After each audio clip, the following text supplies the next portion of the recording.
पंजाब और राजस्थान के कुख्यात गैंगस्टर लॉरेंस बिश्नोई गैंग पर एक बार फिर से राजस्थान की पुलिस ने बहुत तगड़ा प्रहार किया और लॉरेंस बिश्नोई गैंग का एक कुख्यात गैंगस्टर जिसकी तलाश राजस्थान की पुलिस को पिछले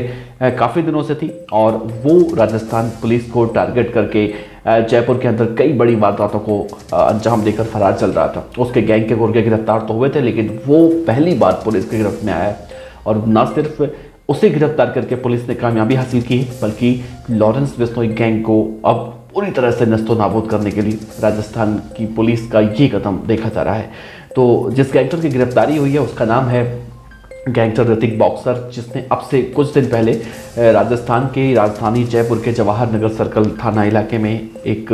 जी क्लब नाम के एक रेस्टोरेंट में फायरिंग की थी और उसी सिलसिले में गैंगस्टर लॉरेंस बिश्नोई को भी पंजाब के बठिंडा जेल से प्रोडक्शन वारंट पर लाया गया था और सोशल मीडिया पर इस वारदात की जिम्मेदारी लॉरेंस बिश्नोई के भाई अनमोल बिश्नोई ने साफ तौर से ली थी, जो फिलहाल विदेश में बताया जाता है। तो आखिर ऋतिक बॉक्सर कौन है? ऋतिक बॉक्सर के गिरफ्तार होने के बाद इसके अब क्या मायने निकाले जा रहे हैं और कैसे लॉरेंस बिश्नोई गैंग की कमर तोड़ने की बात कही जा रही है, या फिर लॉरेंस बिश्नोई की गैंग राजस्थान के अंदर नस्तो नाबूद किस तरह से हो पाएगी? दरअसल कहा यह जा रहा है कि ऋतिक बॉक्सर वो गैंगस्टर है जिसने ऋतिक बॉक्सर के बारे में कहा जाता है कि ऋतिक बॉक्सर अनमोल बिश्नोई का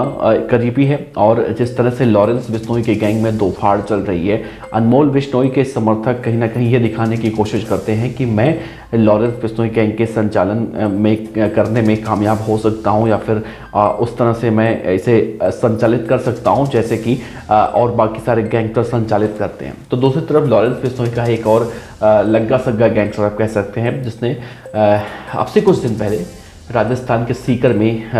कुख्यात गैंगस्टर राजू ठेहट की हत्या की थी। तो राजू ठेहट की हत्या करने वाले का नाम था रोहित गोदारा, जो आज के मौजूदा वक्त में विदेश में कहा जाता है फरार है। उसकी भी तलाश पुलिस कर रही है। लेकिन इन सब के बीच में जब जी क्लब पर फायरिंग हुई और रंगदारी मांगी गई, जिसकी जिम्मेदारी ऋतिक बॉक्सर ने ली, तो इन दोनों के बीच में एक बड़ी कहानी निकल कर सामने आई थी और वो कहानी ये थी कि लॉरेंस बिश्नोई गैंग की कमान संभालने के लिए ऋतिक बॉक्सर इस तरह की हरकतों को अंजाम दे रहा है।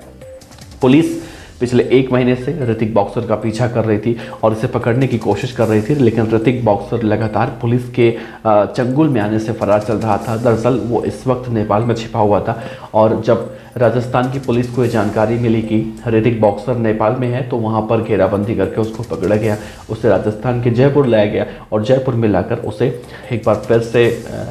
रिमांड में लिया गया है, उससे पूछताछ की जा रही है। ऋतिक बॉक्सर, जैसा मैंने पहले कहा, लॉरेंस बिश्नोई के छोटे भाई अनमोल बिश्नोई का साथी बताया जाता है। इन दोनों के बीच में आपसी गैंग वॉर की भी स्थिति कहीं ना कहीं आशंका जताई जा रही थी, क्योंकि इसके पीछे की जो सबसे बड़ी वजह देखी जा रही है वो ये देखी जा रही थी कि रोहित गोदारा, जहां राजू ठेहट की हत्या करके राजस्थान के अपराध की दुनिया में अपना नाम कहीं ना कहीं उसने बहुत ज़्यादा कुख्यात करवा लिया है, तो इन सब में अनमोल बिश्नोई, जो कि लॉरेंस बिश्नोई का भाई है, उसके जो गैंग के साथी हैं या फिर उसके समर्थक हैं, उसके जो कुर्के हैं, वो चाहते हैं कि लॉरेंस बिश्नोई गैंग की कमान उन्हें मिल जाए। तो ऐसी स्थिति में इन दोनों गैंग के बीच में कहीं ना कहीं आपसी रंजिश पे देखने को मिलती थी। फिलहाल ऋतिक बॉक्सर के गिरफ्तार होने के बाद अब जो राजस्थान के जयपुर क्लब के में फायरिंग करने का मामला था, उससे तो पर्दा उठेगा ही, इसके साथ साथ और बहुत सारे ऐसी वारदातें हैं जिनसे पर्दा उठने की भी बात कही जा रही है। आप सोचिए, आप अंदाजा लगाइए, लॉरेंस बिश्नोई को इसी केस के सिलसिले में राजस्थान की पुलिस पंजाब से बठिंडा जेल से प्रोडक्शन वारंट पर राजस्थान लेकर आई थी और जब राजस्थान से वापस इस केस में पूछताछ के बाद जब ले जाया जा रहा था, तो उसके बाद लॉरेंस बिश्नोई का वो इंटरव्यू सोशल मीडिया पर वायरल हो गया, जिसके बारे में अब चर्चा हो रही है। फिलहाल ऋतिक बॉक्सर से अब रिमांड पर लेकर पुलिस पूछताछ कर रही है और कई सारे खुलासे होने की बात कही जा रही है। फिलहाल आगे के सारे अपडेट हम आपको बताते रहेंगे। आप अपने विचार सुझाव नीचे कमेंट बॉक्स में दे सकते हैं। आपका बहुत बहुत शुक्रिया। आखिर में एक मैसेज हम देना चाहते हैं कि अपराध की दुनिया की खबरें बताने का मकसद ही होता है कि हम आपको जागरूक कर सकें और हमारा उद्देश्य किसी भी तरह से किसी अपराध को ना तो बढ़ावा देना होता है और ना ही समर्थन करना होता है। तो इस उम्मीद के साथ मिलते हैं और अपराध से दूर रहिए। अपराधियों के बारे में पुलिस को सूचनाएं दीजिए। आपका बहुत बहुत एक बार फिर से शुक्रिया। नमस्कार, जय हिंद।